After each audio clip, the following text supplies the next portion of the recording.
to Razmafsar TV. My name is Hayden Lewis, Razmafsar USA. Today I'm going to go over the importance of having tight and close guards with shamshir and separ. So there's many guards in our system. There's many extended guards, right? And a lot of the extended guards, both in practice and in miniatures, look very nice. But it's not always about looks when it comes to defense. Now, the first point I want to bring up with the importance of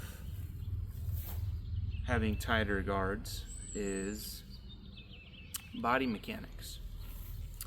So, when you're in an extended guard,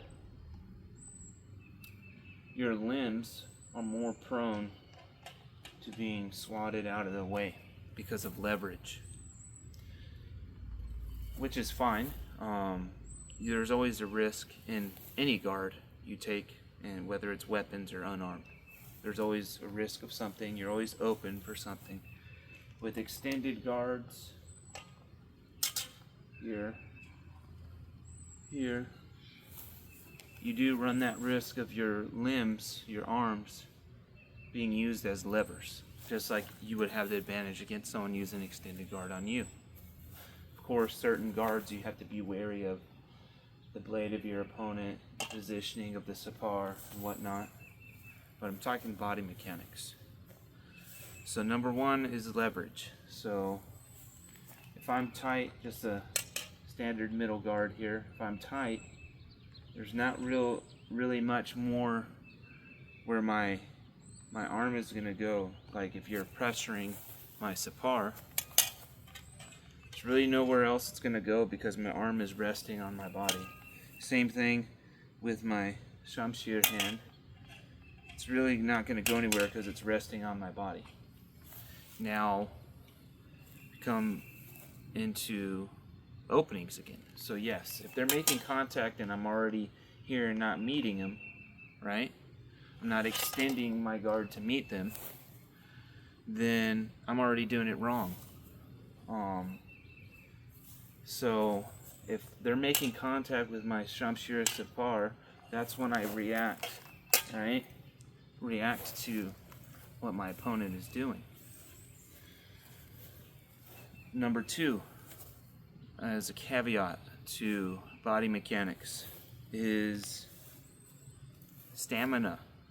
Now, of course, really none of us are probably as well conditioned as fighters were back then. So number one, stamina. Imagine being in full armor, bazuband, which is the forearm protection, right? Helmet, holahud, and you're constantly extended, keeping your shield out the whole time. You're gonna feel in here eventually the wear and tear and get fatigued. So another reason why tight guards are important is for when you're engaging your opponent, you're not wearing yourself out. You still are at the ready, but you're not overworking your muscles and your body structure.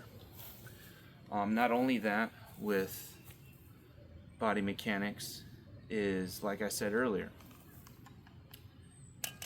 this isn't gonna really go anywhere, right? So you can even, right, if they're striking, you can even come in here, they strike your separ, boom. You don't always have to extend out either. It just depends on what they're doing. Now,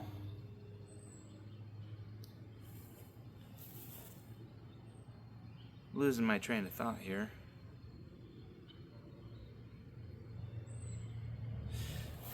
Another reason why closed guards or tighter guards are important is baiting your opponent. So, for example, the guard under the armpit, you can come here, right? You can extend it out.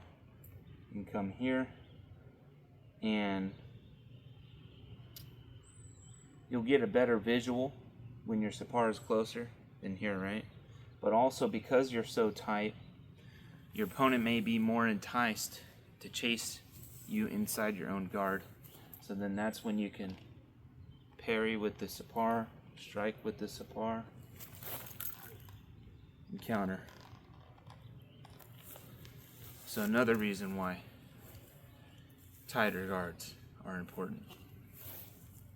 So just to summarize everything, before I lose my train of thought again, tight guards are important for three main things. Body mechanics to support your guard. You're tight to your body, less budging, right? Number two, maintaining your stamina, so you're not constantly engaging your muscles the whole time and extending yourself out. And number three, inviting your opponent in so you can counter. That's my three takeaways for close and tight guards with shamshir separ. Really any weapon with separ or even dual weapons. Just to give a little side note on dual weapons, you're gonna want to have more extended guards with dual weapons, just because with two weapons, not saying that separ isn't a weapon, but let's say I had two shamshir or another like game, karare, tabar, axe, short swords, or gorge, which I probably wouldn't use gorge as an offhand weapon. But with two in particular bladed weapons, you would want to do and use more extended guards for that, because you want to threaten with the tips of your swords. So that's my little side note on dual wielding blades. You're probably not going to be using as much tight guards as often. And one last thing, I know I keep rambling, is with tight guards is also space too. Like I have this big space out here. I have all this room, but that's not always the case. Just like we would say in the Army, it was MET TC dependent. MET TC is basically just to summarize it, it's an acronym, but I'm not going to get into that. It's basically just saying it's mission dependent, which absolutely is with any tool you use. So when it comes to spacing as well, sometimes you're right up on them. You have your opponent against the wall, or he has you against the wall, and you don't have room for extended guard, so you have to keep it in, or you have a formation behind you pushing you into your opponent. So spacing is also a good reason why, and a valid reason why, close and tight guards with shamshir separ and other weapons are important, because you can't always have extended guards and you can't always have close guards, so you have to train both. So train both. Let me know if you have any questions.